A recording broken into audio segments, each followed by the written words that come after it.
Big ബോസിൽ നിന്ന് 100 ദിവസം കഴിഞ്ഞ് പുറത്തിറങ്ങിയ ജാസ്മിൻ ഇപ്പോൾ കാര്യങ്ങളെല്ലാം അറിഞ്ഞിരിക്കുന്നു. എന്നാൽ നാട്ടിൽ ജാസ്മിനെതിരെ നടന്ന വിവാദങ്ങളും ട്രോളുകളും വൃത്തിയില്ലായ്മ എന്ന പരിഹാസവുമെല്ലാം ജാസ്മിൻ തന്റെ കുടുംബം വഴി അറിയുകയും ഇതിനെല്ലാം വരും ദിവസം തന്റെ സോഷ്യൽ മീഡിയ വഴി ജാസ്മിൻ പ്രതികരിക്കും എന്നാണ് ജാസ്മിന്റെ ഫാൻസ് ഗ്രൂപ്പ് വഴി പുറത്തു വരുന്ന വാർത്ത. ജാസ്മിൻ ഗബ്രി ബന്ധം സോഷ്യൽ മീഡിയയിൽ പല രീതിയിൽ വളച്ചൊടിച്ചപ്പോൾ ഇതിനെല്ലാം ഒരു ക്ലാരിഫിക്കേഷൻ ജാസ്മിൻ തന്റെ യൂട്യൂബ് അല്ലെങ്കിൽ ഇൻസ്റ്റാഗ്രാം പേജ് വഴി ലൈവിൽ വരുമെന്നും അറിയാൻ സാധിച്ചത്.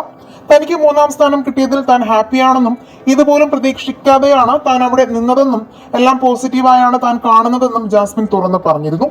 ഞാൻ ജീവിതത്തിൽ എന്താണോ അതുപോലെ തന്നെയാണ് അവിടെ ബിഗ് ബോസിൽ നിന്നതെന്നും ജാസ്മിൻ പറയുകയുണ്ടായി.